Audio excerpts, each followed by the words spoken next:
2016, ang huling harapan, himayin po natin. Ngayon. That's it. That's the third and last presidential debate for the 2016 elections. Let's discuss the whole debate today. How do you compare it to the past two? Right. I think this was the best organized debate. I think that comes with being the last one, so you learn from the mistakes of the previous debate. Sure. We had problems. I mean, the first debate, I think, it was an issue of there was not enough interaction among the candidates. It was more like a beauty queen pageant. No offense to beauty queens. The second debate, I think, it was a question of organization. They didn't even have, it seems, shut off options. You could hear even side comments and trash talk among candidates, and you had a lot of delay. This one, you had few commercials, not as much as the first debate, very well organized. You had variety of, kind of ways to organize this debate. You had this quick question and answer portions, you had exchanges, you had witnesses coming forward and asking questions like a town hall. So I think there was a lot of variety. I think this was the best organized. And so ABS-CBN properly used the opportunity they had. And I think this is a debate where we saw less of unnecessary over-the-board entertainment and more sincerity and more compelling messages from individual candidates. And I think thanks to this debate, I'm beginning to feel the magnitude and the weight of these elections. This could really shape our country's future, and I could see that also in the sincerity and sense of urgency that individual candidates portrayed during their speeches. I was in fact expecting, because it's ABS-CBN, right, with all due respect to ABS-CBN, I mean, in view of what their vice presidential debate, for example, I was expecting it to have a lot more pomp and circumstance and entertainment, but perhaps because of the backlash that they received, right, they toned the entertainment aspect down this time around. So a lot of opportunities to tease out the issues. Of course, I have some objections to how some of the formats, but I think it was pretty wise that they related the questions also, or at least the issues, to the everyday person. Foregrounding, for example, the experiences of the poor. I thought that was very thoughtful. Let's go to the issues. Who do you think best answered, or who has the best platform for the West Philippine Sea? West We're going to go one by one platforms? No, just BBL West, the key platform. The way I look at it, just like the first and second debate, again, it was really Poe and Mar who had the more details in terms of their policy proposal. They were the ones who tried to really elaborate and articulate on the complexity of the issues. You also had Mar who kept on reminding people, please don't make redundant proposals. We already have that in the status quo. So I think he really showed that the others were either disingenuous, right, or they were not well informed, which is even worse, right? So I think Mar did a very good job of reminding everyone that, I'm the one who knows about everything. So I think in that sense, this debate in terms of substance was really between Mar and Poe. But given that Duterte now has a very strong lead in the surveys, I was expecting that he will be at the receiving end of the attacks, and you were thinking, would he be a loose cannon during this debate? But no, he was much more in control of himself. He was much more composed. So I think, given relative to the burden that they had, I think Duterte did very well in this debate, well more than I expected. So I think he was definitely a winner in this debate by not making a major mishap and not feeding on this gathering storm of doubt on whether he's the sound mind and steady hand that this country needs. No, but what he showed was a person who could be sincere. He showed conviction on the BBL and Mindanao issue. He reminded people about historical injustices. Well, on certain issues, he was not as impressive, but I think overall, if you look at it, we saw the more sincere, more serious, the more visionary Duterte, and I think in that sense, he did very well in the debate. So is it enough to bury the issue of the controversial rape joke at this point? Oh, well, very good question. It is a very serious matter to me. Well, one, I'm a sociologist. Women's rights are... Oh, still, political scientists. Oh, okay. It matters to you? Okay. Fair enough. But it's just that I think leaders have to be more responsible. Grace Poe tried to confront him on that one, on that issue, for example. She tried to say that, just in case you become president, can you please tame your tongue a little bit? But she was, of course, cut off. But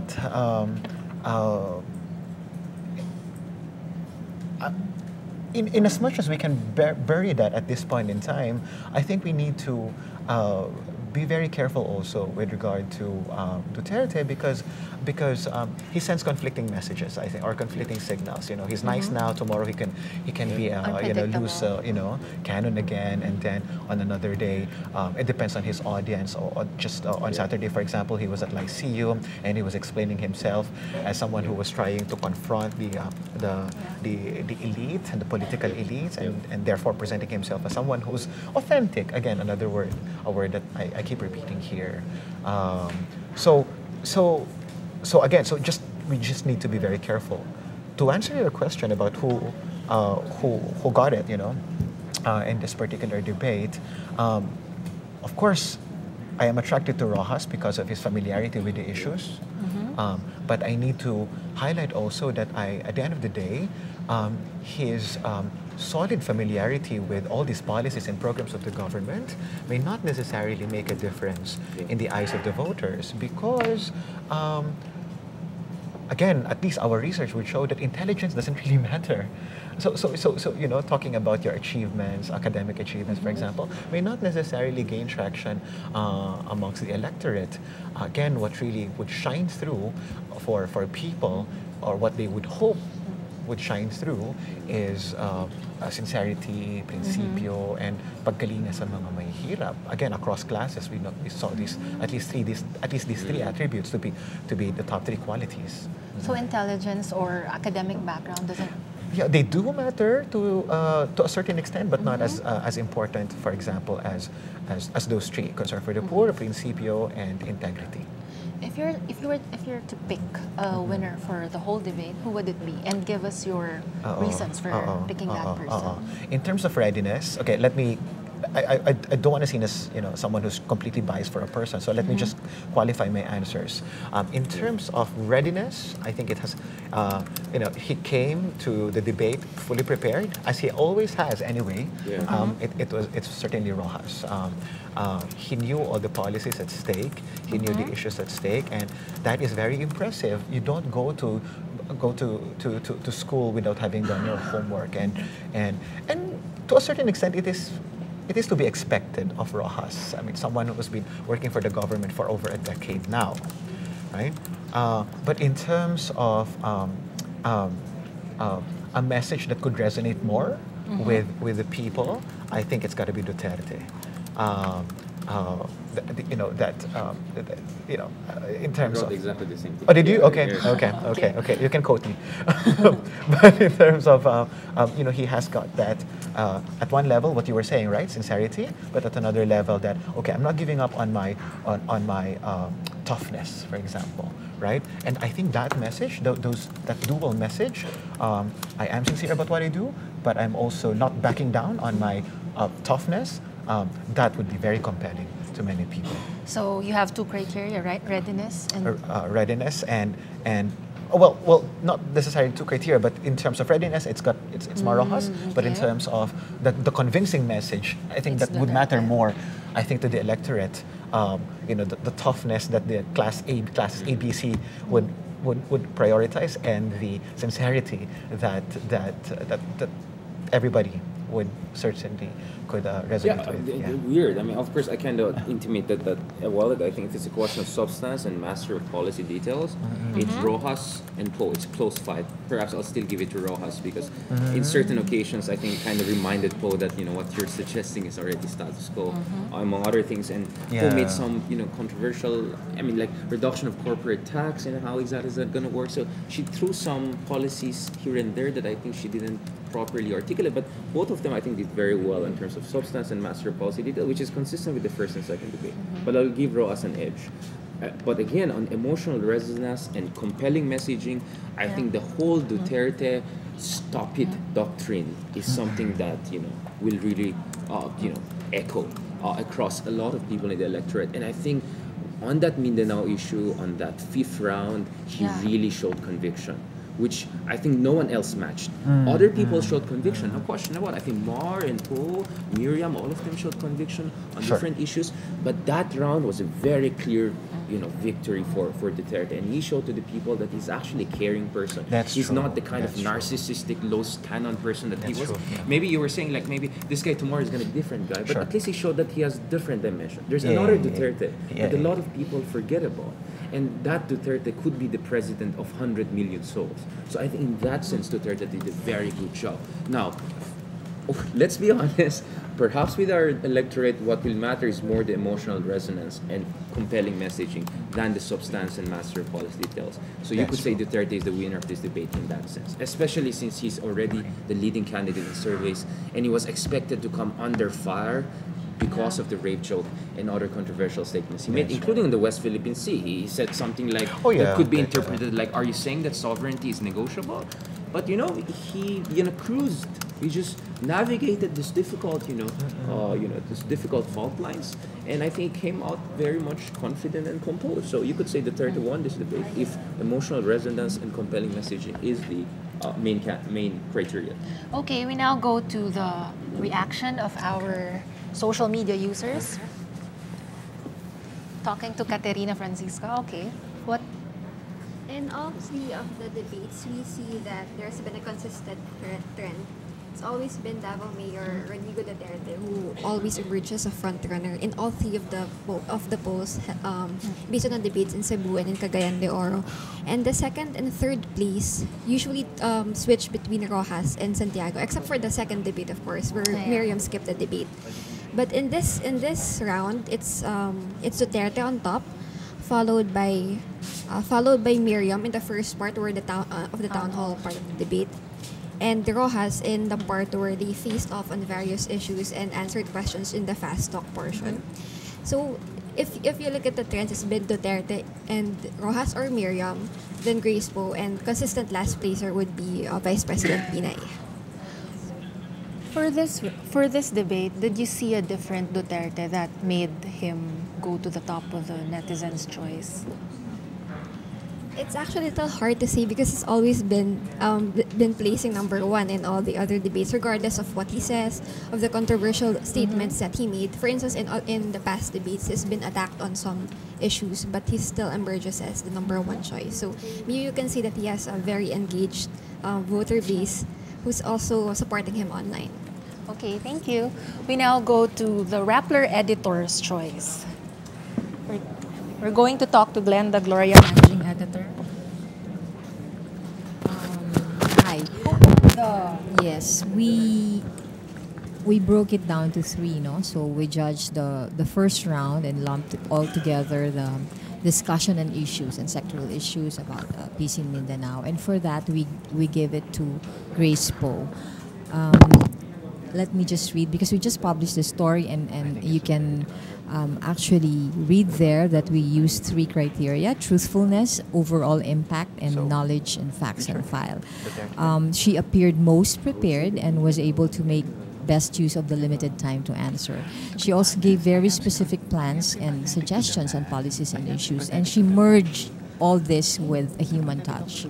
For example, we can just cite two issues now. On the issue of fishermen being caught in the maritime dispute between Manila and Beijing, Poe addressed the issue two ways: concerning the individual, the fisherman, and the nation. She cited very specific measures to assist the fishermen caught in the dispute.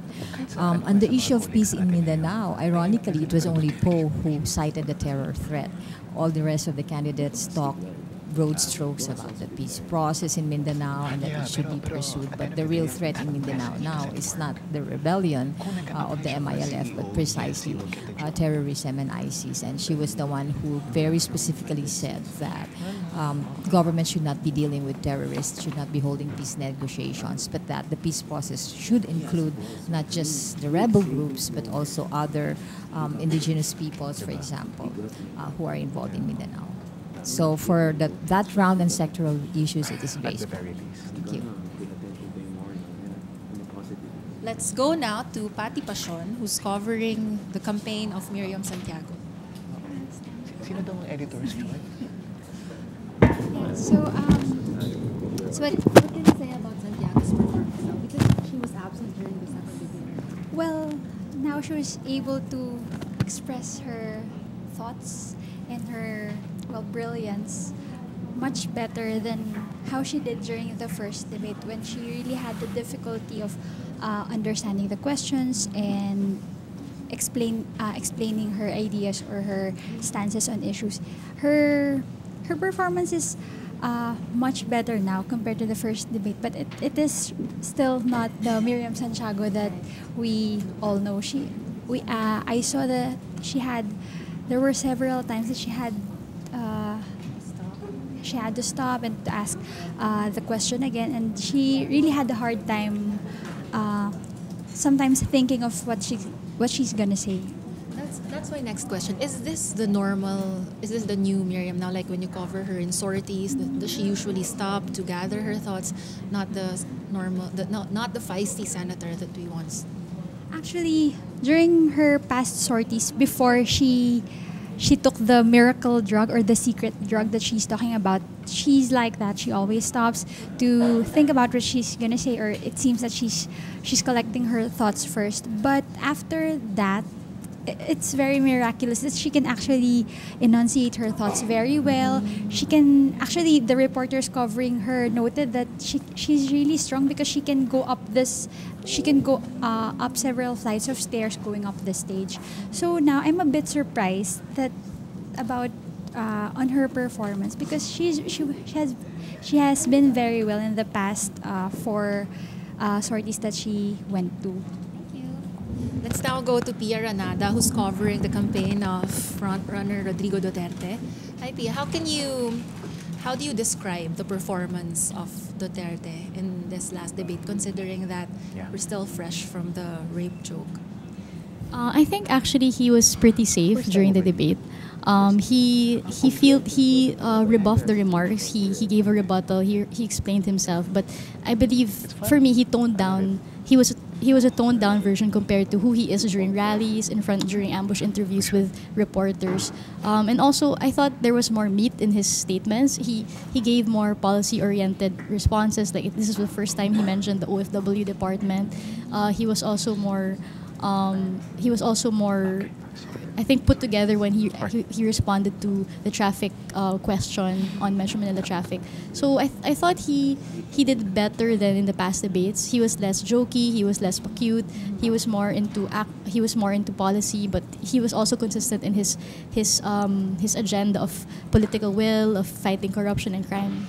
Why do you think there's a sudden change in the so-called strategy for the debates? Because for the past two debates, he's not like this.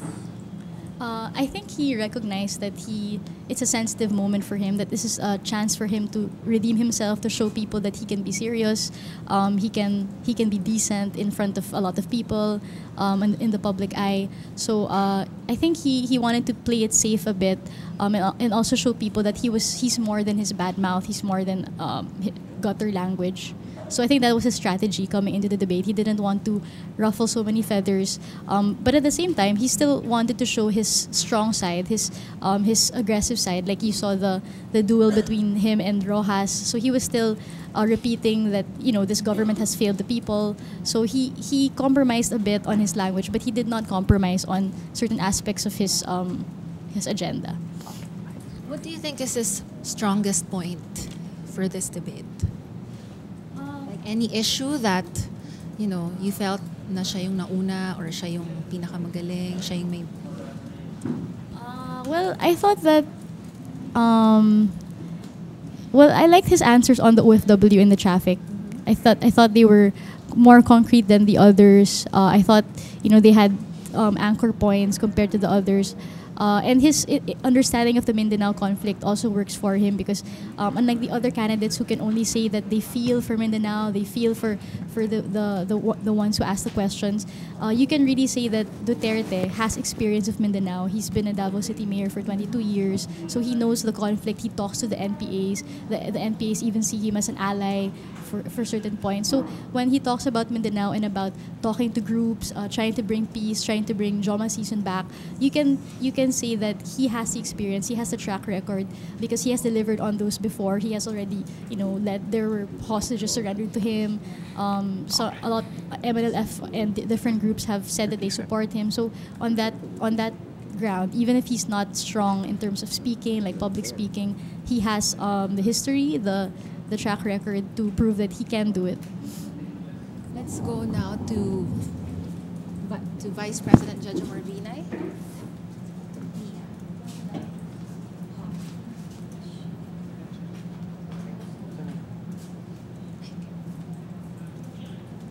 Hi, Mia. How do you assess the performance of Vice President Judge Morbinay for this last debate? Saan ba? Here.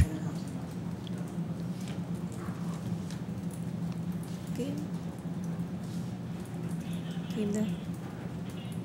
Katayo ako.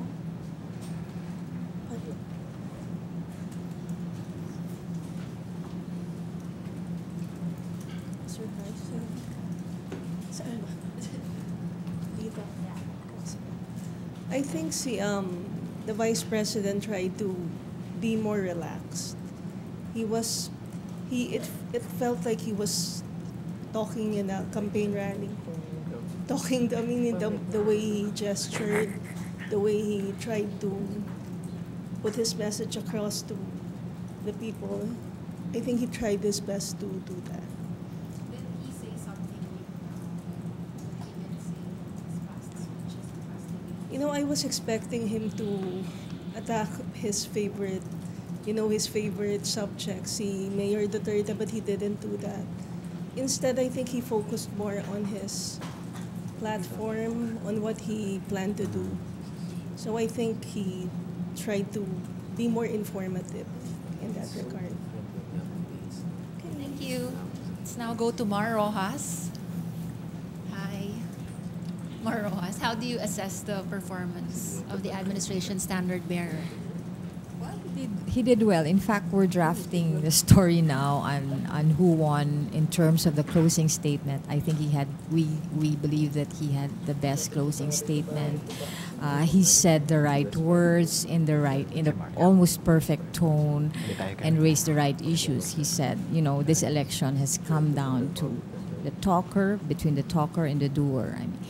And in a way, it was his last-minute appeal. He's lagging in the surveys. It was a rally, calling on his supporters to rally and to fight so that he will win. But one thing also that he did not mention at all in this debate is Daang Matuwid. He never mentioned it throughout the 3 hours that we've listened to the candidates. And so this is very telling of the changes that probably have happened in the last few days, but is it too late to actually change it? So that's it. We all did well, better than last time. Let's go back, guys. Okay. Any last insights on the last presidential debate? Well, let me first of all say, compared to 2010, when you didn't have this mandated coming debates, wow, now you could really understand where the supporters of each candidate come from. You could really see whether these candidates are ready to job. It enjoys so much excitement and intellectual vigor and emotional resonance in this debate. The way the 2010 and 2013 elections didn't generate for me. So I think it made me more responsible to be more responsible citizen, pay more attention to these elections. And I think this was a very well organized debate and a perfect way to end. Should I repeat that first?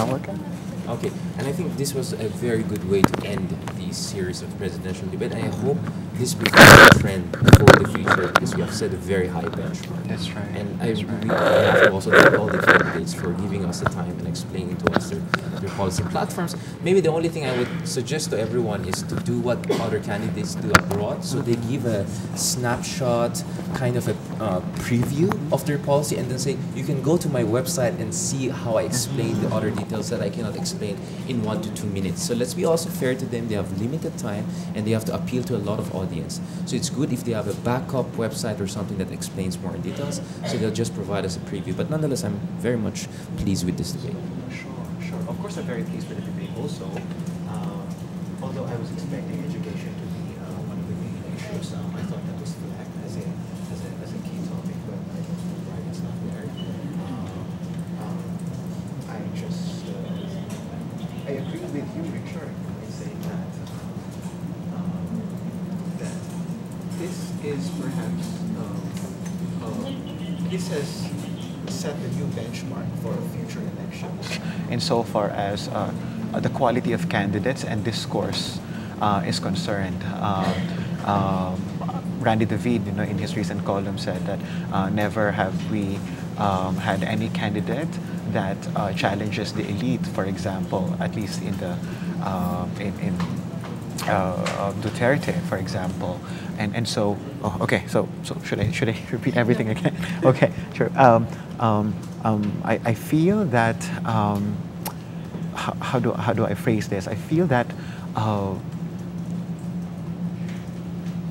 the electorate right now can draw from a deeper level of discussion, and if there's any consolation to all these debates, or at least perhaps the advantage that now we all have, it's the fact that now we can ask tough questions on our candidates, even though, of course, the entertainment value is still there, and these candidates were still pandering to the electorate one way or another, to the public one way or another. I just feel that now we have been trained, so to speak, with these debates to ask tougher questions, not just simply, the quality of discussion, not simply the, of course, it's a tension, it's always a tension between the slogans, the motherhood statements, and ultimately the hows and the what ifs.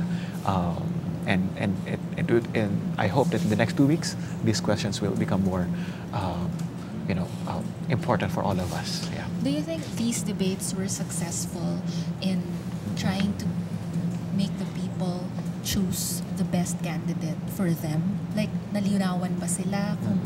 Kasi lahat hindi pa naman sigurado at this point. But after these debates, do you think it will come to a point na they'll be sure of their candidate? I'll be honest, I'm still undecided. I thought this debate will help me to decide. The thing is this debate is just an antidote to the kind of insanity and disinformation that's going on outside there. I mean, if you look at our social media, there's so many memes, there's so much disinformation, there's so much negative campaigning going on there, that I think these kinds of activities, like this Comelec mandate debate, are few moments of respite, few moments of sanity, this antidote to that insanity going out there. And I'm not going to exaggerate the impact of these debates. I think the only way for this debate to really be influential is to create this cascading effect of much more intelligent discussion afterwards. But if the candidates tomorrow are going to go back to the ground and go back to their same motherhood statements and all, then this debate are just going to be, islands of sanity in an ocean of mudslinging and disinformation. And I hope that will not be the case. But again, I think we have set a good benchmark, and I hope that the citizens from now on will be much more information-based, much more responsible with their voting. But looking at the surveys, that may not necessarily be the case. Let's be also honest about it. Sure. Well, I suppose the situation is really more complex than we can grasp at this point in time. I think it's dual. At one level, now we have an electorate that asks a lot of tough questions, Camille, but at another level, you have candidates who are now obliged to answer. And I think that's what makes the debates really a crucial part of our the elections, and the stakes are much higher. If I could also say, that I was actually thinking, when Richard said that this election in particular has higher stakes for all of us than the previous ones did. I think it has to do with the fact that whether or not you admit it, that this administration has made strides on various fronts. Not perfect, but certain, interventions here and there. For peace, for example, K-12, the Bangsamoro basic law was an attempt, for example, to kick off a more lasting peace process, and so on and so forth. Because of these interventions, now we can ask a lot more important questions. So what now? before it was just all about corruption, right? It was just all about, of course, corruption is a very important issue, but now at least we don't simply just talk about corruption. Now we're talking about, all the other important, aspects or issues that Mar Rojas, I mean, unfortunately for him, has compelled him to, or has turned him into a government apologist of sorts. But regardless, I think the ultimate beneficiary of such debates is not just the candidates, but the quality of discussion that we can now have. We can no longer accept, I think, just motherhood statements. Thank you very much, Richard and Jail, for joining us today. And that's it for Rappler's coverage of the third presidential debate. Thank you.